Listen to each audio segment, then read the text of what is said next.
एक ऐसा बेनिफिट अगर आप अपने क्लाइंट को कितना भी कन्विंस करें, कितना भी उसको समझाएं, तो वो हेल्थ इंश्योरेंस लेने के लिए फिर भी आपको मना कर देगा। तो ऐसे फीचर को जानने के लिए मैं आपको बताने वाला हूं कि आप कितने भी क्लाइंट को कितनी भी तरीके से आप समझाते हो, उसके फीचर्स के बारे में, उसके वेटिंग पीरियड के बारे में, आप अपनी उसकी फैमिली के बेनिफिट्स के बारे में, उसकी फैमिली प्रोटेक्शन के बारे में, फिर भी वो आपसे हेल्थ इंश्योरेंस प्लान नहीं लेगा। क्यों? क्योंकि आपने उसको हेल्थ का क्लेम प्रोसेस के बारे में तो समझाया ही नहीं। सो फ्रेंड्स, आपको ही समझना जरूरी है कि हेल्थ के लिए क्लेम प्रोसेस कैसे किया जाता है, कौन कौन सा प्रोसेस आप यहां पर फॉलो करना चाहिए कि अगर at the time of claim उसको अगर कोई प्रॉब्लम आ जाए तो एटलीस्ट उसको बेसिक इंफॉर्मेशन आपके क्लाइंट को पता होनी चाहिए। अगर आप ये पूरी वीडियो देखते हैं तो आपको कंप्लीट इंफॉर्मेशन मिलने वाली है, जिससे कि आपको पता चल जाए कि हेल्थ इंश्योरेंस क्लेम लेते समय क्या क्या चीजों का ध्यान रखना होता है, कौन कौन से डॉक्यूमेंटेशन की रिक्वायरमेंट रहती है। अगर आप इस चैनल पर पहली बार आए तो जल्दी से सब्सक्राइब कर दीजिए, बेल आइकन को प्रेस कर दीजिए, जिससे कि आपको कोई भी नोटिफिकेशन मिस ना हो जाए, आपको कोई भी वीडियो आपसे मिस ना हो जाए, जो कि हमारे चैनल पर एवरीडे मॉर्निंग में 11 बजे अपलोड हो जाती है। सो फ्रेंड्स, चलिए समझते हैं हेल्थ इंश्योरेंस में क्लेम प्रोसेस किस तरीके से किया जाता है। सो जब भी आप हेल्थ इंश्योरेंस में कस्टमर से क्लेम प्रोसेस के लिए बात करते हो, सो आपको कस्टमर को कुछ बेसिक चीजें एटलीस्ट उसको समझाने की जरूरत होती है कि सर आपका अगर क्लेम आ जाता है तो कौन कौन सी चीजों का आपको ध्यान रखना चाहिए। सो हेल्थ इंश्योरेंस पॉलिसी लेते समय कौन कौन सी चीजों का ध्यान रखना चाहिए। सबसे पहले मैं बात करूंगा कि हेल्थ इंश्योरेंस पॉलिसी के अंदर आपको कैशलेस बेनिफिट और एक रीइंबर्समेंट बेनिफिट होता है, जो कि आपको अपने क्लाइंट के साथ डिस्कस करना चाहिए। जैसे कि मैं बात करने वाला हूं कैशलेस बेनिफिट की। Insurance company will directly settle the bill eight with the hospital. मतलब कि अगर मान लीजिए आप कैशलेस वाले हॉस्पिटल के अंदर चले जाते हैं, ट्रीटमेंट के अंदर अपने हॉस्पिटल पैनल के अंदर चले जाते हैं, सो आपको कैशलेस बेनिफिट मिलने वाला है। मतलब कि जैसे कि मैं आपको समझा देता हूं, कुछ इंश्योरेंस कंपनी हॉस्पिटल के साथ टाई अप रखती है, मतलब कि उसको हम बोलते हैं पैनल के अंदर है।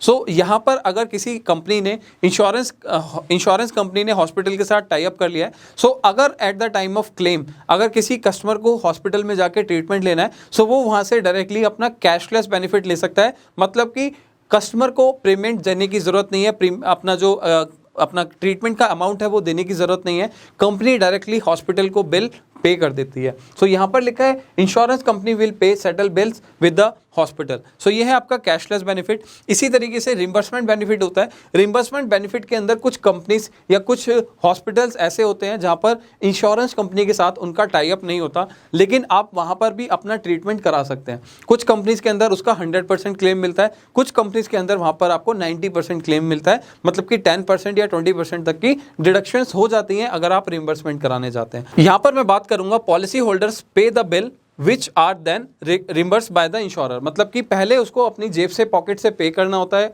अपने पॉलिसी होल्डर को, एंड देन उसके बाद अगर वो इंश्योरेंस कंपनी को बिल सबमिट करता है तो इंश्योरेंस कंपनी उसका प्रीमियम जो है, उसका अमाउंट जो है, उसका जो ट्रीटमेंट का अमाउंट है वो वापस पे कर देती है। सो उसका जो टाइम पीरियड है 15 से 20 दिन का होता है नॉर्मली। अगर आपके सारे डॉक्यूमेंटेशन सब कुछ ओके है, सो सारे डॉक्यूमेंटेशन प्रोसेस होने के बाद 15 से 20 दिन के अंदर आपको उसका पैसा, ट्रीटमेंट का पैसा वापस मिल जाता है। बात करेंगे कैशलेस के अंदर treatment only at the network hospital. आप अपने सिर्फ नेटवर्क हॉस्पिटल में जाके ही अपना ट्रीटमेंट ले सकते हैं। कैशलेस के अंदर कैशलेस बेनिफिट ले सकते हैं। अगर आप रिम्बर्समेंट के अंदर जा रहे हैं, सो treatment can be taken at any hospital. आप किसी भी हॉस्पिटल में जाके अपना ट्रीटमेंट ले सकते हैं, चाहे वो पैनल के अंदर है, चाहे वो पैनल के अंदर नहीं है। मतलब कि वो नेटवर्क हॉस्पिटल में है या फिर नॉन नेटवर्क हॉस्पिटल में भी है।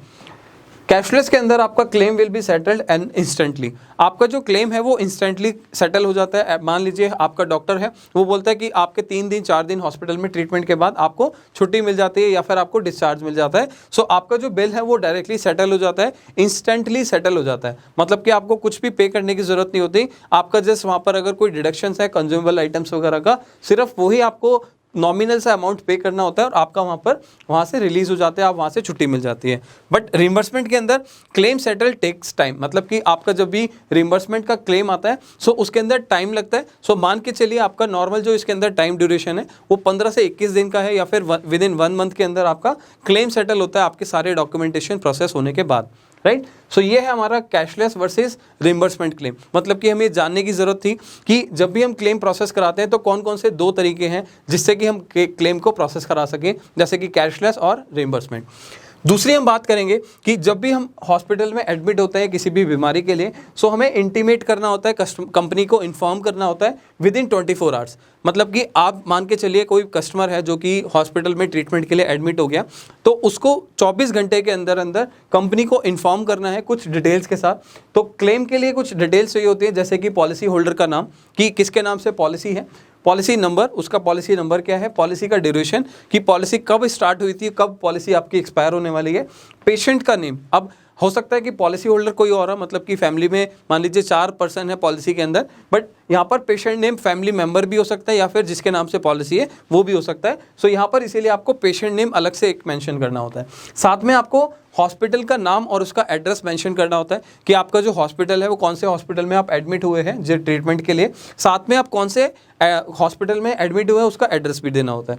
आपका जो डॉक्टर है उसका नाम देना होता है कि कौन से डॉक्टर से आपका ट्रीटमेंट चल रहा है, ठीक है, कौन से डॉक्टर में आप उसको ट्रीटमेंट ले रहे हैं। इसके अलावा आपको कौन से डिजीज़ है जिसके लिए आप यहाँ पर हॉस्पिटल में एडमिट हुए हैं, ठीक है, आपका डेट ऑफ एडमिशन क्या है, आप किस डेट को एडमिट हुए हैं हॉस्पिटल में ट्रीटमेंट लेने के लिए या फिर किस टाइम को एडमिट हुए हैं अपने ट्रीटमेंट को लेने के लिए। सो फ्रेंड्स, ये चीज़ बड़ा ध्यान रखिएगा कि आप अगर आप या आपके फैमिली में या फिर आपके कोई क्लाइंट कभी भी इन फ्यूचर में कभी भी हॉस्पिटल के अंदर एडमिट होता है ट्रीटमेंट के लिए, ठीक है, चाहे उन्होंने कोई भी कंपनी का इंश्योरेंस प्लान ले रखा है, सो उसको 24 घंटे से पहले अपनी इंश्योरेंस कंपनी को इंटीमेशन देना होता है, एक इन्फॉर्मेशन देनी होती है। वो रिटर्न में भी हो सकती है या फिर कस्टमर केयर पे कॉल करके भी हो सकती है, या आज की डेट में बहुत सारे कंपनीज के इंश्योरेंस कंपनीज के यहाँ पर व्हाट्सअप चैटबॉट भी आ गए, सो उसके थ्रू भी आप अपना इंटीमेशन लॉगिन करा सकते हो। सो मैंने बताया आप मैसेज के थ्रू कर सकते हो, मेल के थ्रू कर सकते हो, या फिर कंपनी को कॉल करके कर सकते हो, या फिर व्हाट्सअप के चैटबॉट के थ्रू कर सकते हो। सो जो भी अवेलेबल सोर्स है आप कंपनी को इन्फॉर्मेशन देने का, उस तरीके से आप अपना इंटीमेशन लॉगिन करा सकते हो। वहाँ से आपको एक रिक्वेस्ट नंबर मिलता है, इंटीमेशन नंबर मिल जाता है, वो आपको क्लेम प्रोसेस करने में हेल्प मिलती है उससे, राइट। सो ये आपको ध्यान रखना है इंटीमेशन के टाइम पे, जब भी कोई भी क्लाइंट के साथ कोई भी हेल्थ इश्यूज हो जाता है और वो हॉस्पिटल में एडमिट होता है, तो उस टाइम पे आपको इंटीमेशन होना बहुत ज़रूरी होता है। अब कुछ डॉक्यूमेंटेशन की ज़रूरत होती है, जैसे कि अगर कैशलेस की ट्रीटमेंट की बात करें कि आपका जो हॉस्पिटल है वो पैनल के अंदर है, मतलब कि वहाँ पर आपका नेटवर्क हॉस्पिटल है, सो आपको अपनी पॉलिसी की डॉक्यूमेंट देना है, आपको अपना आधार कार्ड देना है, या फिर अगर उससे रिलेटेड कोई और डॉक्यूमेंट अगर हॉस्पिटल आपसे मांगता है, सो वो सारे डॉक्यूमेंट आपको सबमिट कर देने हैं, ठीक है। सो कहने का मतलब है कैशलेस के अंदर आपको बहुत ज़्यादा डॉक्यूमेंटेशन की ज़रूरत नहीं पड़ने वाली, आपको ये सारी चीज़ें देनी है। जैसे कि मैंने पॉलिसी डॉक्यूमेंट बताया, आपको पेशेंट का आधार कार्ड बताया, पॉलिसी होल्डर का आधार कार्ड बताया, सो ये सारी चीज़ें अगर आप हॉस्पिटल में जाके टीपीए सेंटर में दे देते हो, जो थर्ड पार्टी एडमिनिस्ट्रेशन होता है, उनको अगर आप सबमिट कर देते हो, सो उसके बाद आप अपना क्लेम जो है कैशलेस के लिए प्रोसेस करा सकते हो। बट रिम्बर्समेंट में आपके थोड़े से डॉक्यूमेंटेशन ज़्यादा होते हैं, सो उसके लिए समझते हैं कि submit document with in 5 days after discharge, मतलब कि अगर आपके 15 डेज, सो जब भी आप मान लीजिए हॉस्पिटल से डिस्चार्ज हो जाते हो, सो विद इन 15 डेज आपके जो डॉक्यूमेंटेशन है रिम्बर्समेंट वाले, वो एटलीस्ट सबमिट हो जाने चाहिए कंपनी में प्रोसेस होने के लिए। सो क्लेम फाइल की रिक्वायरमेंट क्या रहती है, जो भी आपको डॉक्यूमेंटेशन की रिक्वायरमेंट रहती है, सबसे पहले आपके पास एक पॉलिसी कॉपी होना चाहिए जो आप कंपनी को सबमिट कर रहे हो। सो पॉलिसी कॉपी आपको कंपनी को सबमिट करना है। इसके बाद यहाँ पर आपको filled and signed claim form, मतलब कि यहाँ पर आपको एक जो क्लेम फॉर्म है वो साइन भी होना चाहिए, पूरा फिल होना चाहिए, पूरा प्रॉपर तरीके से, पूरा प्रॉपर फॉर्मेट के अंदर आपको पार्ट ए और पार्ट बी दोनों फॉर्म जो है फिल होने चाहिए। यहाँ पर जो कंपनी के क्लेम फॉर्म होते हैं उसके अंदर नॉर्मली पार्ट ए और पार्ट बी होता है, जो कि अगर हम पॉलिसी में रिम्बर्समेंट के लिए जाते हैं, पार्ट ए जो है वो क्लाइंट अपनी तरफ से अपने बिहाफ पे वो सारा फॉर्म फिल करता है, और जो पार्ट बी होता है वो उस हॉस्पिटल को फिल करना होता है जिस हॉस्पिटल में क्लाइंट अपनी ट्रीटमेंट के लिए गया था। मान लीजिए कि मिस्टर ए जो है किसी XYZ किसी हॉस्पिटल के अंदर ट्रीटमेंट के लिए गया था, सो मिस्टर ए जो है पार्ट बी अपने बिहाफ पे पूरा फॉर्म फिल करेगा, पूरा साइन वगैरह करेगा, और जो पार्ट बी है वो XYZ जो हॉस्पिटल था वो अपने बिहाफ पे पूरा फिल करेगा, उसकी स्टैंप लगाएगा, और जो भी नेसेसरी डॉक्यूमेंट है वो आपको प्रोवाइड करेगा, जैसे कि रजिस्ट्रेशन डॉक्यूमेंट्स वगैरह या डॉक्टर से रिलेटेड अगर कोई कंसल्टेशन के जो बिल्स वगैरह हैं वो सारी चीज़ें आपको हॉस्पिटल प्रोवाइड करेगा। इसके अलावा बात करते हैं attached all original bills and receipts. अगर मान लीजिए आपने रिइंबर्समेंट के लिए हॉस्पिटल में अप्लाई कर रहे हैं, अपने इंश्योरेंस कंपनी में अप्लाई कर रहे हैं, सो आपको अपने सारे इंश्योरेंस बिल ओरिजिनल प्रोवाइड करने होंगे, और जो भी पेमेंट रिसिप्ट्स हैं, जो भी आपने हॉस्पिटल को बिल पे किया होगा, चाहे वो आपने ऑनलाइन किया है या फिर कैश के थ्रू किया है, वो सारी रिसिप्ट्स आपको ओरिजिनल आपको कंपनी को प्रोवाइड करनी होती है। सो अभी पहले ये होता था कि आप किसी भी इंश्योरेंस कंपनी को जब भी क्लेम डालते थे, सो ओरिजिनल बिल्स आपको सबमिट करने पड़ते थे, बट आज की डेट में कोविड के बाद ये थोड़ी सी और टेक्नोलॉजी एडवांसमेंट की वजह से कुछ इंश्योरेंस कंपनी ये सारे बिल्स आपको ऑनलाइन भी एक्सेप्ट करी है उनके पोर्टल के ऊपर, राइट। सो आप देख सकते हो कि कौन सी कंपनी में अप्लाई कर रहे हो। अगर वो ऑनलाइन एक्सेप्ट कर रहे हैं तो ऑनलाइन दे दीजिए, या आपसे अगर ओरिजिनल डॉक्यूमेंट की रिक्वायरमेंट लग रही है सो आप ओरिजिनल डॉक्यूमेंट आप प्रोवाइड करा दीजिए। इसके साथ में बात करेंगे डिस्चार्ज समरी की। अब यहाँ पर आपको एक डिस्चार्ज समरी भी प्रोवाइड करानी होती है, मतलब कि अगर मान लीजिए किसी कस्टमर अगर हॉस्पिटल में एडमिट होता है ट्रीटमेंट के लिए, सो डिस्चार्ज समरी में लिखा होता है कि कौन से डिजीज़ के लिए हुआ था, कितने टाइम के लिए हुआ था, कितने टाइम के लिए वो डिस्चार्ज हो गया, कितने टाइम के बाद, प्लस उसके अंदर कौन कौन से डिजीज़, कौन कौन सा ट्रीटमेंट उनका चला है अपने हॉस्पिटल के अंदर। सो डिस्चार्ज समरी के अंदर टोटल आपकी लिस्ट रहती है कि क्या क्या आपको डिजीज़ कितने टाइम पर हुई थी। इसके अलावा other related document with the इस हॉस्पिटल स्टैम्प। अगर मान लीजिए इससे रिलेटेड और भी कोई हॉस्पिटल के डॉक्यूमेंटेशन हैं, रिपोर्ट्स वगैरह हैं, सो आपको हॉस्पिटल की स्टैम्प लगा के वो सारे डॉक्यूमेंट भी इंश्योरेंस कंपनी को प्रोवाइड कराने होते हैं। Original reports with the hospital stamp. अगर आपकी कोई रिपोर्ट्स वगैरह हुई है तो हॉस्पिटल से स्टैंप लगा के आपको वो डॉक्यूमेंट भी रिपोर्ट्स वगैरह भी आपको प्रोवाइड करानी होती है। इसके अलावा पॉलिसी होल्डर का आईडी, मतलब कि जिसके नाम से पॉलिसी है उसका आईडी और पेशेंट का आईडी प्रूफ आपको पॉलिसी के साथ अपना क्लेम प्रोसेस के साथ आपको देना होता है। पॉलिसी होल्डर की बैंक डिटेल। अगर मान लीजिए आप अपना क्लेम प्रोसेस कर रहे हैं तो मेक श्योर कि आपका जो क्लेम के साथ में आपका जो बैंक डिटेल है वो आपका कैंसिल चेक, आपका नेम प्रिंटेड हो। अगर आपके कैंसिल चेक में नेम प्रिंटेड नहीं है तो आप अपने बैंक की स्टेटमेंट भी लगा सकते हो या अपनी बैंक की पासबुक भी लगा सकते हो जो कि प्रिंटेड फॉर्म में होनी चाहिए। सो ये सारे डॉक्यूमेंट्स हैं जो कि आपको क्लेम में रिम्बर्समेंट के टाइम पे आपको कस्टमर को बताने चाहिए, कि ध्यान रखने चाहिए कि सर ये डॉक्यूमेंट्स हैं, ये डिटेल्स हैं जिसको आपने क्लेम के टाइम पे, रिम्बर्समेंट के टाइम पे आपको कस्टमर को अपने इंश्योरेंस कंपनी को देने होते हैं।